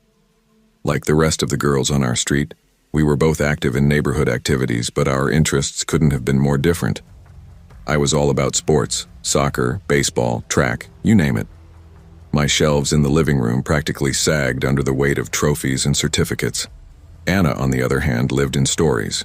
An avid reader, she belonged to the local kids' book club and had a special little corner in the living room filled with spelling bee ribbons and literary awards. From the outside, we looked like something out of a magazine. Dinners were wholesome, always served hot by Mom, who somehow managed to make every meal feel like a celebration. She'd place floral centerpieces on the table even on ordinary Tuesdays, making everything look like a holiday. But there was always this shadow, one thing no one ever talked about. Dad. He was a mystery. We never knew what exactly he did for a living. Every morning, before even the sun could stretch its arms, he'd leave dressed in a sharp suit, carrying a briefcase, talking quietly on his phone.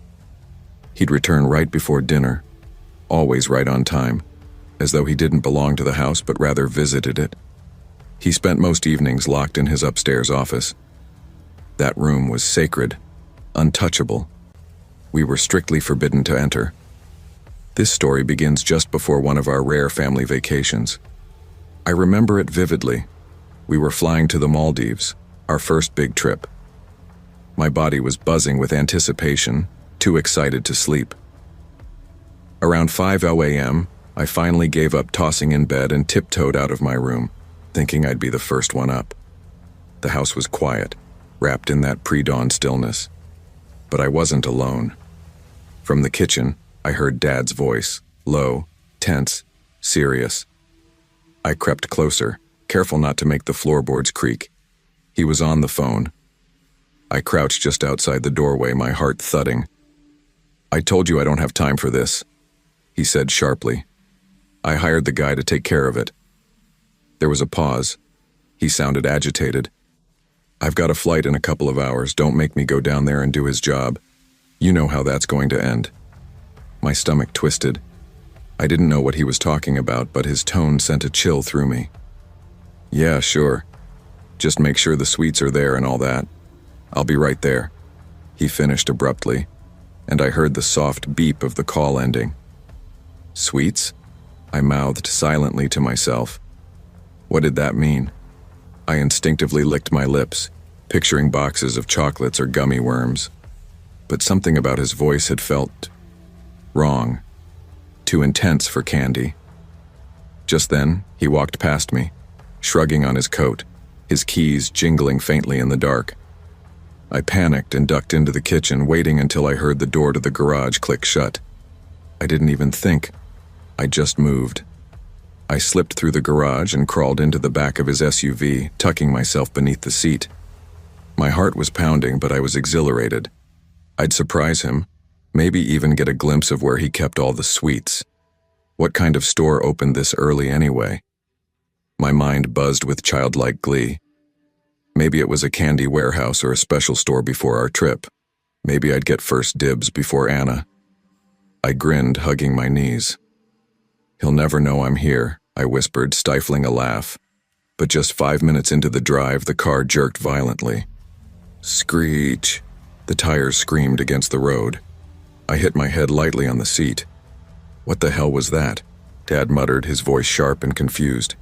He fumbled for something in the front seat, his voice suddenly much closer. I froze, breath caught in my throat, heart hammering in my ears.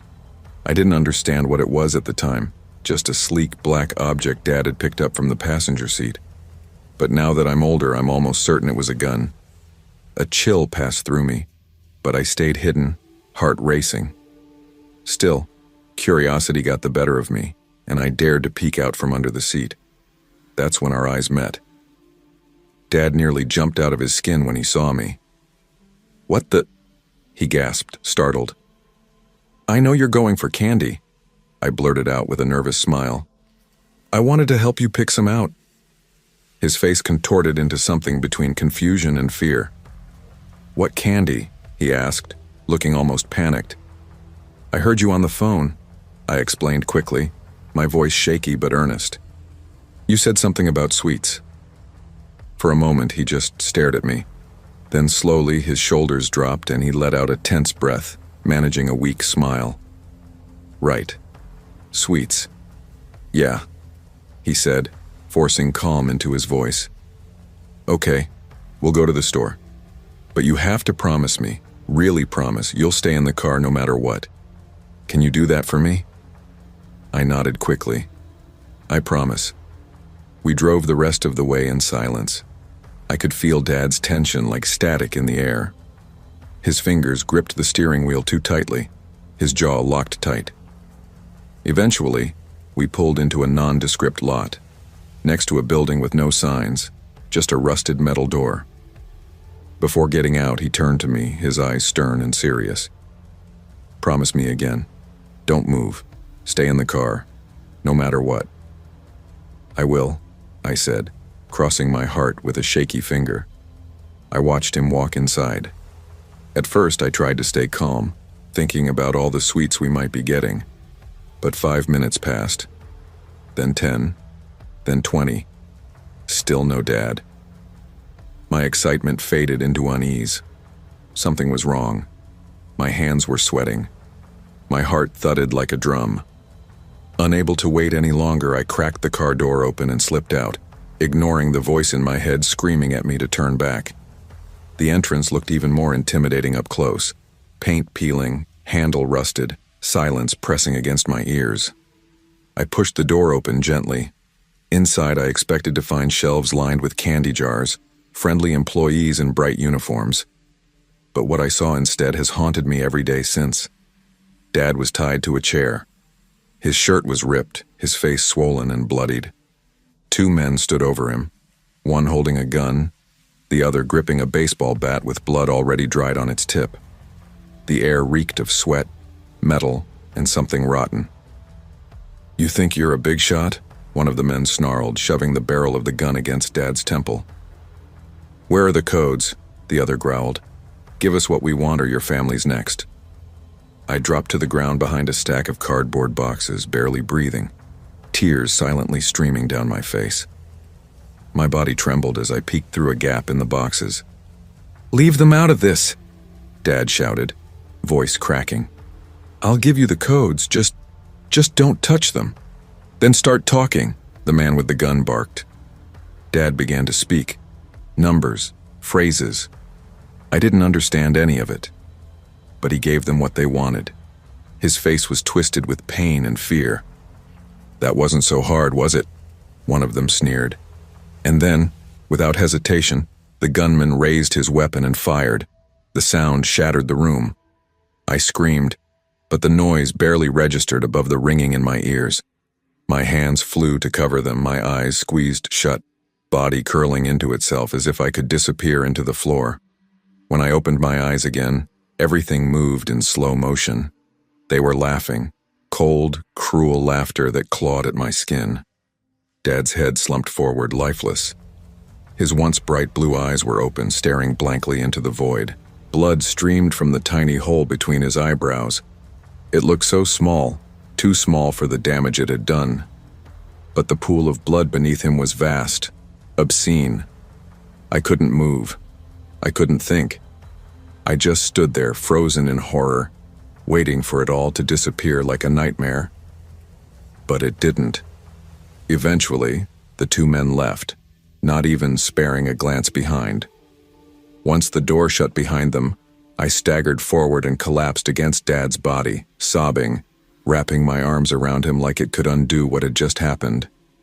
His skin was already cold, his eyes still wide open.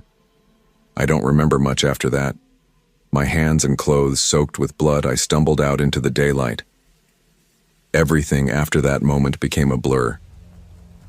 My memory shuts off like a switch was flipped. To this day, I have no idea how I got home.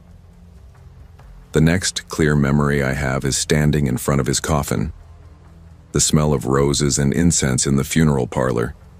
The way my mom clutched Anna like a lifeline. We moved shortly after. New state, new home, a clean slate supposedly. But no matter how far we went, I couldn't leave the memory behind. That image of my father, his open, unblinking eyes, that terrible hole in his head, has never left me. It comes back at night in dreams I can't escape, in flashes when I least expect them. Mom never talked about it, not once. And when I asked what happened during the day or two that's completely blank in my memory, she just shook her head, pain etched into every line of her face. I've learned not to ask anymore. All I know, what I've had to piece together over the years, is that my father wasn't just a mysterious man in a suit. He was involved in something dark, something dangerous, and the men he worked with weren't just bad company, they were monsters.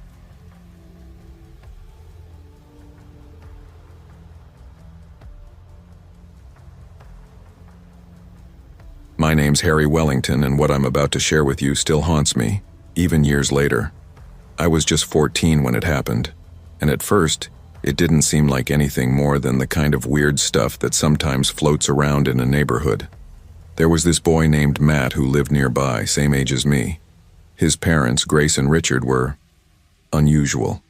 Not in a loud or flashy way, just distant.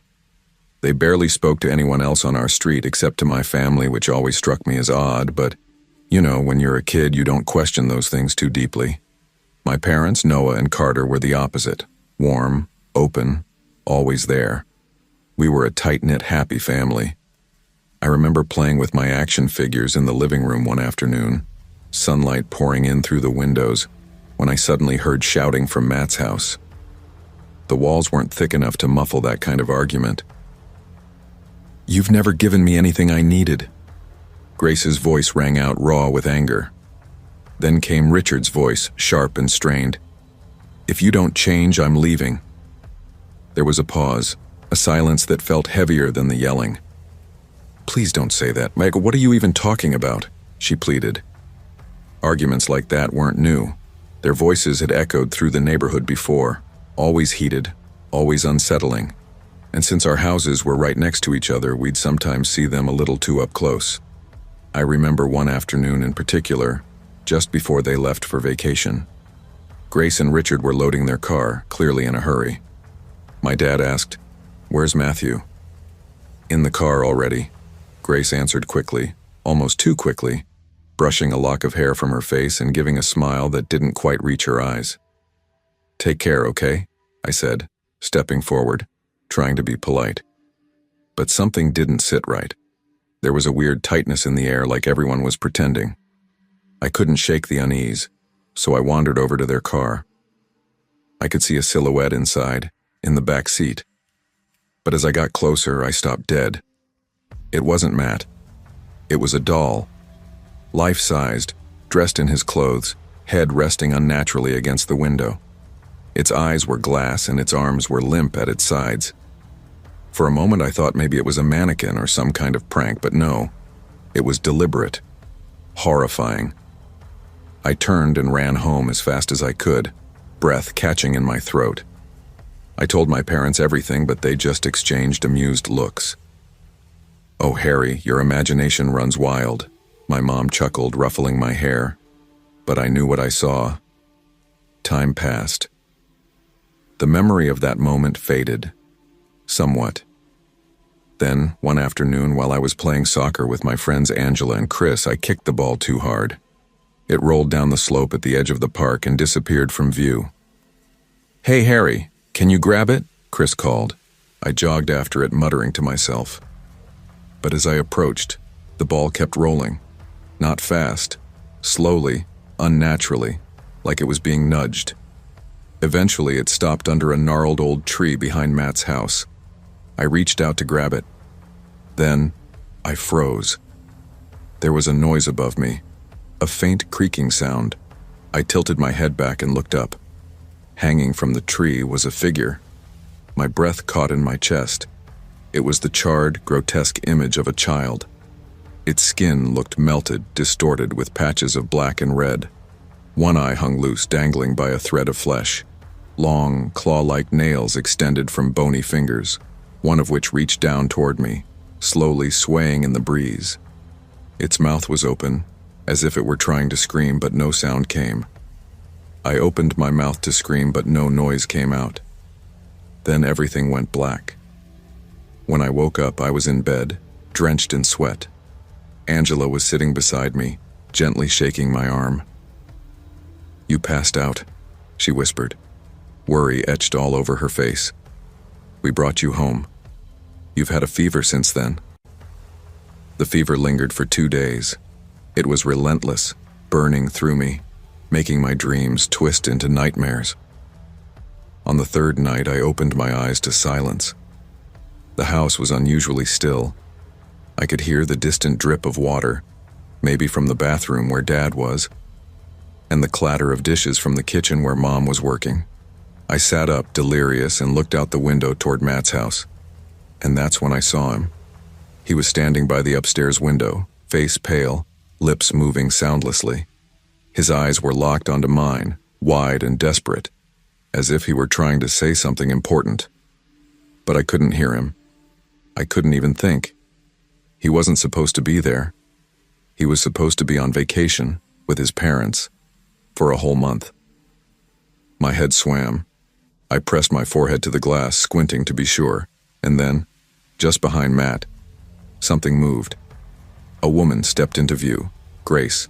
Her face was blank, eyes dead. In her hand was a knife. Before I could scream, she drove it into Matt's side. Once, twice, again, and again. I watched, frozen in place, unable to move, as blood splattered across the white curtains. Matt's mouth opened wide in a silent scream, his hands pressed to the glass. I couldn't hear anything, couldn't feel anything. It was like I was outside of my body, watching something from a nightmare I couldn't wake up from. And all I could think was, no, this isn't real. This can't be happening. But it was. I was watching it happen. It was all happening right in front of me, raw, terrifying, and real. I was only 14. I didn't know how to process the horror unfolding before my eyes. My heart was pounding so violently I thought it might tear a hole straight through my chest. My eyes were stretched wide, unblinking, so much so they felt like they might burst from my skull. The moment I regained control of my body, I bolted out of my room, stumbling down the hall, screaming for my parents. I tried to explain what I had just seen. Matt, standing at his window, and then Grace stabbing him over and over. But my words came out in panicked bursts, feverish and breathless. My mom and dad stared at me, concerned but skeptical. "Harry, you've had a high fever for days," my dad said gently, kneeling in front of me. "It was probably a nightmare, son." "No," I yelled. "It wasn't. I saw it. I swear I saw it." Eventually, they agreed to call the police, but without any physical evidence, just the ramblings of a feverish teenage boy. They couldn't do much. The officers were kind, but dismissive. They said they'd look into it. But days passed, then a week, then 2, 15 days, and nothing. It was as if Matt and his parents had vanished into thin air. No one heard from them, no trace, no news, no closure. And that's when things started to feel wrong. There was a heaviness around me, like something was hanging just behind my shoulder, following me silently. At night, I'd hear soft murmurs close to my ear, but when I turned, there was no one there. It wasn't like a voice exactly, more like breathy fragments of language I couldn't understand, whispers soaked in static. Then came the dream. It chilled me to my bones. Matt was there, in the dream. He was calling for me, pleading. He was trapped in a dark, musty basement, and behind him was a narrow passage that led to a hidden door, a room I didn't recognize. "Help me," he said, reaching through the dream like he could touch me. I woke up gasping, heart thundering in my chest, sweat soaking through my sheets. I couldn't keep it inside anymore. The next morning, I told my mom everything, every detail of the dream, every strange thing I'd seen and heard. She looked worried but didn't dismiss me this time. She agreed to take me to Matt's house. When we arrived, the place was sealed off, locked and lifeless. But something wasn't right. We'd been told by the police that Matt's parents had died in a car crash, but none of us had heard anything about an accident. No funeral, no obituary, nothing. Just another unexplained piece in this twisted puzzle, driven by instinct, or maybe something more. I begged my parents to break in. Reluctantly, they agreed. As they moved through the ground floor, calling out cautiously, I wandered off. My legs seemed to move on their own, pulling me toward the basement from my dream. I wasn't sure how I found the door, or why I felt so certain it would be there. But it was. The air down there was thick, like it hadn't moved in years. I could barely breathe. As I reached the threshold of that hidden room, something stirred beneath the bed. My whole body locked up. Out from the shadows crawled a figure, small, skeletal, hair tangled and hanging past its shoulders. It crept forward slowly, its eyes glowing a blood red that pierced the dark like burning coals. It didn't speak, but I felt it. That thing wasn't alive. It radiated a hunger deeper than anything human. And then I heard it. A whisper, inside my head, but not mine. Matthew was here. Still is. The figure crept closer, inches from my face. My knees buckled. Then, suddenly, a voice boomed inside me. Matt's voice. "Harry, you're the only one who can help me." Panicking, I turned and sprinted back upstairs.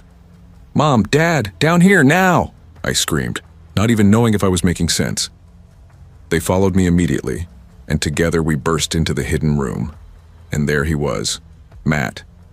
Barely alive, gaunt, filthy, curled up on the cold concrete floor, but breathing. My mom dropped to her knees beside him, sobbing. My dad called the police. Paramedics arrived minutes later and rushed Matt to the hospital. Miraculously, though he was severely malnourished and dehydrated, he survived. A few weeks later, he came out of the coma. I remember sitting by his hospital bed, just the two of us. I told him everything, about the figure, the whispers, the dream, and how I found him. He was quiet for a long time. Then he looked at me with tired, haunted eyes. "It's always been there," he said, voice barely above a whisper. "That thing. I used to see it in my room, standing in the corners, crawling across the ceiling. I never talked to it. I never dared, but I knew it was real." He went on to tell me the rest. Truths far darker than anything I imagined. His parents didn't love him. They'd never wanted a child. When they left for vacation, they hadn't taken him. They locked him in the basement and abandoned him to die. No food, no water, just left him there, alone. But something didn't add up. "If your mom didn't stab you that night," I said slowly, voice trembling, Then, who did I see? Who was in the window? Matt blinked. "I've never seen that," he said. "Never. Not once." His confusion was real. He had no idea what I was talking about, which only made the question more terrifying. That figure, whatever it was something else. Something that had been there long before Matt's family. I'd seen it in the tree, in the dream, in that room. I don't know what it was. Maybe the ghost of a child who'd suffered something horrible in that house. Maybe something older, something darker. All I know is that it's still a mystery. And deep down, I'm not sure I want to know the truth.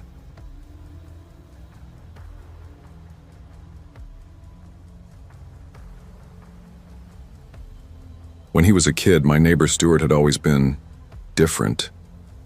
Even back then, there was something off. I remember the first time he had a run-in with the law. He was only 7. He'd stolen a bag of sweets from the corner shop. For a grown man, that might sound like nothing, a silly childhood prank. But even then, you could sense something deeper. It wasn't about candy. It was about the thrill, the defiance. It was a warning sign. After that, things only spiraled. He got into fights at school constantly, some brutal. There were screaming matches in the street, even reports of him lashing out at home. Petty thefts became frequent, and soon Stuart was on a first-name basis with the local police. His parents were desperate. You could see it in their faces, the exhaustion. They couldn't understand why their son seemed drawn to chaos. His dad tried everything.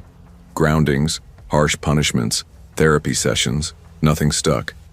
He even sent him off to one of those strict summer camps that claimed to reform troubled boys. But when Stuart came back, he was worse. Harder, colder. More convinced than ever that the so-called bad boy life was where he belonged. And then came the real turning point. He started running with a local gang. Nobody expected that. Not because he was a saint, but because Stuart came from a good home. Loving parents, quiet neighborhood, birthday parties, bike rides. They gave him everything, things most of those kids in gangs never had. That's what made it so tragic. When his parents found out he'd been talking seriously about joining, they panicked. One last try, they told themselves. One last shot at saving their son. They organized this big family meeting, like an intervention. Even the grandparents were there, people from both sides of the family. They each took turns talking to him, telling him they loved him, that they still believed in him, that there was a future beyond all this mess if he just chose it. And for a moment, it looked like it worked. Stuart broke down. He cried like a child, clinging to his mom, hugged his dad, even apologized. It was raw and emotional. Everyone felt a spark of hope. His birthday was coming up, his 18th, and the family decided to make it unforgettable. A celebration to mark his turning point. They planned a huge party. The whole neighborhood was invited. I went too. Stuart and I weren't close, but we'd patched things up after a falling out a few years back. His parents pulled out all the stops, decorations, catering, his favorite cake, strawberry and chocolate. The backyard buzzed with laughter and music. Then came the moment everyone had been waiting for, the surprise gift. You could feel the anticipation like static in the air. His mom covered his eyes gently, whispering, "No peeking," while his dad led him by the shoulders out to the front of the house. And there it was. Parked on the street, gleaming in the golden light of dusk, a brand new Ford F-150. Bright red, big red bow on the hood. Stuart just stood there, frozen. His jaw dropped. "Is this for me?" he said, barely above a whisper. His dad grinned and dropped the keys in his hand. "Happy birthday, son. You earned it." He stared at the truck like it wasn't real. Then slowly, he walked toward it, the crowd cheering behind him. His little sister, Stephanie, came running, squealing, "I get shotgun." She was practically bouncing with excitement, and for a second, everything felt right. Like maybe the past was behind him. Like this truck wasn't just a gift, it was a symbol. A new beginning. But not everyone was convinced. I remember catching a few glances, older cousins, an uncle or two, people who had seen the darker side of Stuart. They clapped, but their eyes held worry. Could he really let go of that old life? Stuart opened the driver's side door and slipped into the plush leather seat. He looked overwhelmed. Stephanie scrambled into the back, giggling like it was the best ride at the carnival. The party was hitting its peak, music thumping, people dancing, toasts being made. That's probably why no one noticed the black car cruising down the street. Slow, deliberate. Then everything exploded. Gunshots, deafening cracks split the air, shattering the mood in an instant. Screams. People dove for cover. Glass burst into the air like deadly confetti. Plates crashed. Someone yelled to get down. And then, silence. Tires screeched, fading into the distance. When we looked up, it was chaos. But our eyes locked on one thing, Stuart. He was lying on the pavement. Blood pooled beneath him, so much blood. The truck, his beautiful, shiny, new truck, was riddled with bullet holes. Windows shattered. That red bow torn and soaked in redder liquid. His mother screamed, the kind of scream that scars your soul. People rushed to him. His dad, pale and shaking, knelt at his side. "Stay with me, Stuart. Just breathe, please." And somehow, miraculously, he was still conscious, gasping, eyes fluttering, clutching at his chest, at his stomach. He was alive, but barely. Time was slipping through our fingers. Everyone around me scrambled to pull out their phones, frantically dialing 911. We just hoped the ambulance would get there in time. Stuart's parents were on the ground with him, his mother whispering prayers under her breath while pressing her hands to the wound, and his father trying to keep him conscious, repeating, "Stay with me, son. Just hold on." Then finally, sirens wailed in the distance. But just as the first signs of help approached, something else shattered the chaos, a shrill voice full of panic and dread. "Stephanie! Where's Stephanie?" It was Stuart's grandmother, coming out of the house, scanning the crowd with frantic eyes. And that's when it hit us. Stephanie. She had run to the truck with Stuart. She had been in the back seat. None of us had seen her come out. A cold panic took over. We rushed toward the truck, a few people calling her name, others too stunned to speak, and then a scream, sharp and raw, sliced through the night. Stuart's father had opened the back door of the blood-smeared truck. He was cradling Stephanie. Her small, lifeless body was covered in blood. She looked so fragile, so impossibly pale. She was only 9. The sight hit me like a punch to the chest, the kind of thing you wish you could unsee. Her father collapsed to his knees, cradling her in disbelief. "No, no, no," he repeated over and over, his voice breaking as he tried to breathe life into her. Compressions, mouth to mouth, pleading. But it was no use. Blood soaked his arms, his chest, his face. His screams turned to silence, his mouth open but soundless, the grief too big for any voice. The paramedics finally arrived. They took both children in separate ambulances. We all stood there in stunned silence, not knowing where to look, what to say. We followed the flashing lights with our eyes until they disappeared into the night. At the hospital, the doctors did everything they could. They fought for her, but as soon as they wheeled Stephanie into the emergency room, it became clear. She was gone. Her death was confirmed, and the moment her parents heard, their world collapsed. Her mother dropped to her knees in the hallway and screamed her daughter's name, her voice cracking with a pain too deep to name. Her father wrapped his arms around her, both of them crumbling under the weight of the unimaginable. That image, it still burns in my mind. It forced us all to question everything, life, justice, even God. While grief choked the family, the police started asking questions. They took statements from everyone, trying to piece together the attack, but none of us knew who did it. No one saw the shooters' faces. No one understood why. The following days felt endless. Stuart was in critical condition. He had 3 surgeries in 48 hours. The doctors wouldn't give any guarantees. We all took turns keeping vigil, lighting candles, whispering prayers, trying to keep some hope alive. Then, on the third morning, the doctors gave the family a thread of hope. Stuart was going to survive. But the road to recovery would be long, complicated. When Stuart finally woke up, the doctors held off on telling him about Stephanie until he was stable. I wasn't there when they broke the news, and honestly, I don't want to imagine that moment. If there was anyone in the world he truly loved, it was his little sister. Their bond had always been unshakable. Losing her must have felt like losing a piece of his soul. Afterward, Stuart changed. Not immediately, but slowly he became quiet, withdrawn, an enigma. Only the police seemed to get anything out of him. He couldn't identify the shooters, but he had suspicions, and he gave the authorities everything he knew. The days that followed were chaotic. The story went national. Stephanie's death was on the front page of every paper in the country. There was outrage, pressure. The city wanted answers, justice. The police pushed hard. Eventually, they caught the driver of the black car.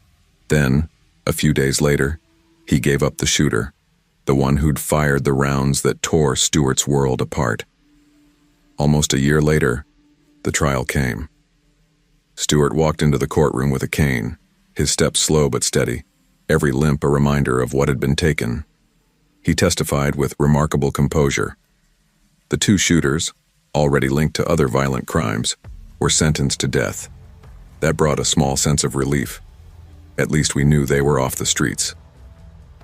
Stuart healed, physically. Most of his wounds closed, but the limp never left. And the guilt. He carried that like a shadow. Forever. Eventually, he opened up to his parents and admitted the truth.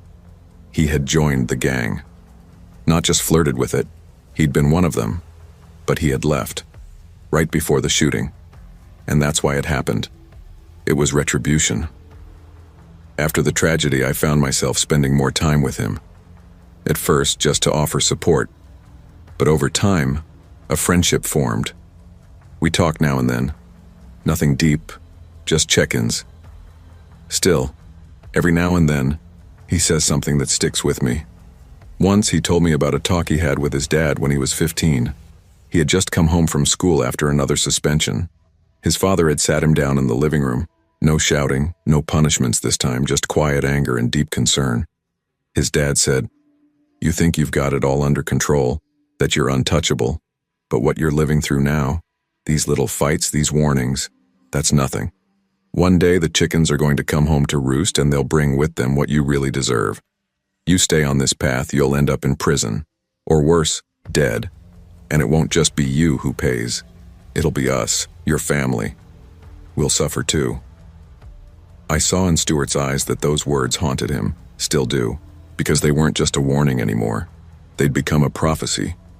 And that kind of burden, that kind of guilt, might just be heavier than death itself.